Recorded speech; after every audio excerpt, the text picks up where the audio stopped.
Assalamualaikum warahmatullahi wabarakatuh. Yang terhormat Ibu Safrina Mu'arifah SEMSI selaku dosen mata kuliah Ekonomi Kelembagaan dan teman-teman semua yang saya sayangi dan saya banggakan. Kami dari kelompok 1 yang beranggotakan saya sendiri Sarisin Astuti, yang kedua ada Lutfin Rosadah, yang ketiga ada Hasna Nabila Putri, yang keempat ada Iva Aldiviana, yang kelima ada Anas Irfanuddin, dan yang terakhir ada Hafiz Febriansyah. Kami dari kelas 6 Ekonomi Syariah D, Fakultas Ekonomi dan Bisnis Islam, Universitas Islam Negeri Profesor Ki Haji Saifuddin Suhri Purwokerto. Nah, di sini kami akan sedikit menjelaskan mengenai alasan mengapa Korea Selatan, Jepang, Singapura, Eropa, dan Amerika Serikat memiliki kelembagaan yang baik dan bagus. Dimulai dari Korea Selatan. Korea Selatan merupakan negara yang paling miskin pada dekade 1950-an dan menjadi negara yang paling kaya dan berkembang pada dekade 1990-an dan berhasil menjadi negara industri dunia. Politik ekonomi yang bebas dianut Korea Selatan sendiri mampu membuat ekonominya berkembang pesat.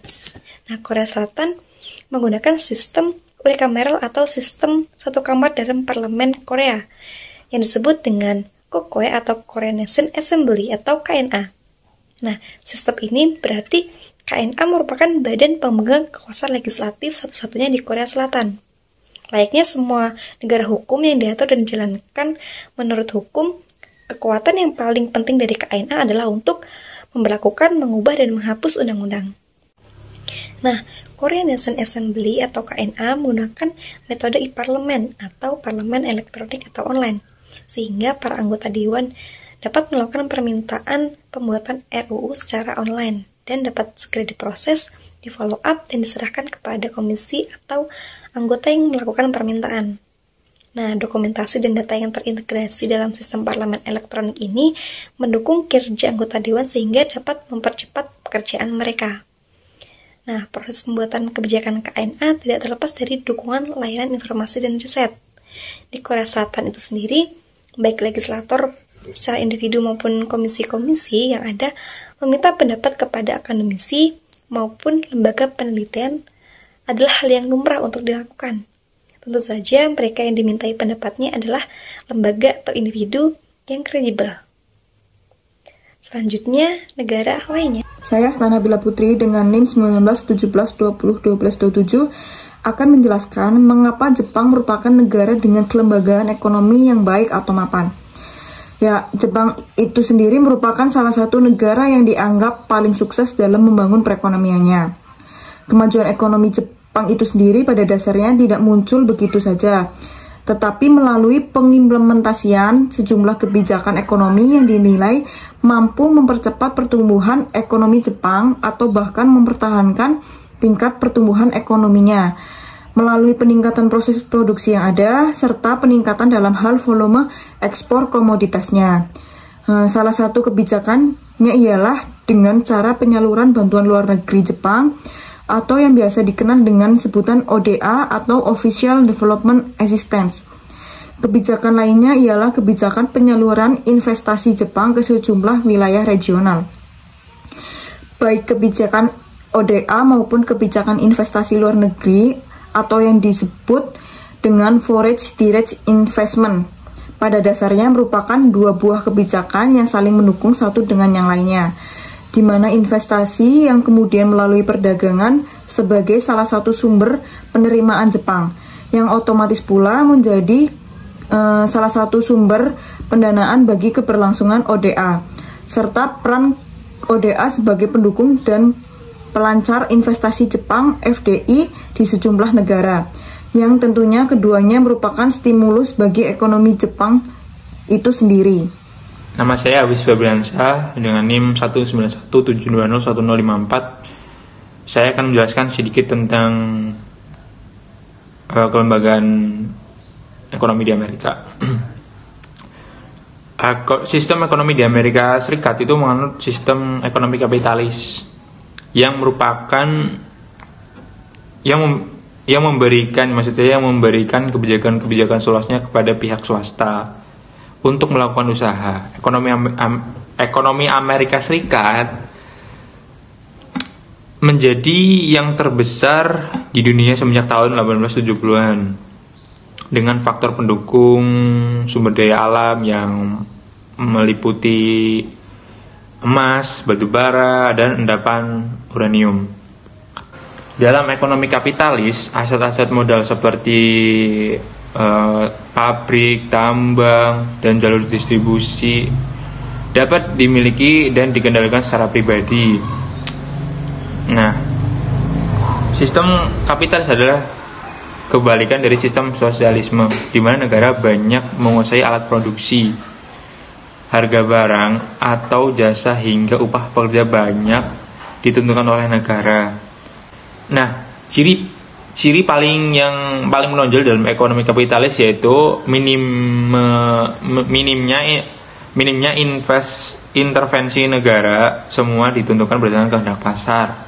Inilah yang disebut Adam Smith dengan teori the invincible hand. Oke, saya Lutfi Nursaada, NIM 1917201068. Di sini saya akan menjelaskan tentang negara Eropa. Mengapa negara Eropa disebut sebagai negara yang memiliki kelembagaan yang mapan? Nah, jadi alasannya di sini yaitu karena negara Eropa mempunyai manajemen, perhitungan, dan perencanaan yang bagus untuk pembangunan. Kemudian di sisi lain, karena faktor musim pun mempengaruhi maju dan mapannya negara tersebut. Semua negara yang ada di Eropa, mereka memiliki 4 musim. Dan kebanyakan rata-rata untuk negara yang memiliki 4 musim ini, biasanya mereka lebih maju dan mapan dibandingkan dengan negara tropis. Mengapa? Ya, karena negara yang memiliki 4 musim ini, mereka dituntut agar lebih matang dalam merencanakan sesuatu. Nah, bayangkan saja bila mereka tidak mampu merencanakan hal tersebut, maka mereka akan punah karena tidak bisa makan di musim yang dingin. Dan itulah yang membentuk karakter mereka itu menjadi good planner dan well organizer, yaitu perencanaan yang baik dan dapat mengatur pekerjaan yang diberikan kepadanya dengan sebaik mungkin. Selanjutnya akan dijelaskan oleh Mbak Iva. Silahkan.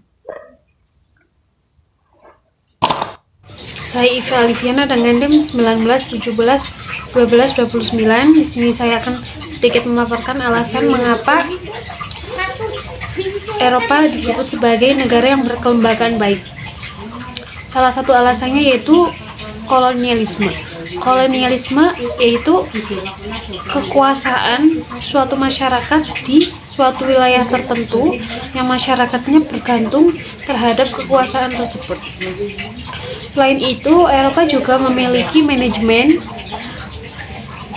pembangunan dan perencanaan yang sangat bagus. Jadi, Eropa itu patut disebut sebagai negara yang kelembagaannya sangat bagus. Mengapa Singapura dianggap memiliki kelembagaan yang baik? Kelembagaan sendiri mempunyai arti suatu sistem badan sosial atau organisasi yang melakukan suatu usaha untuk mencapai tujuan tertentu. Dalam bidang perekonomian, Singapura merupakan negara maju yang sangat mengandalkan sektor industri sebagai kegiatan ekonominya.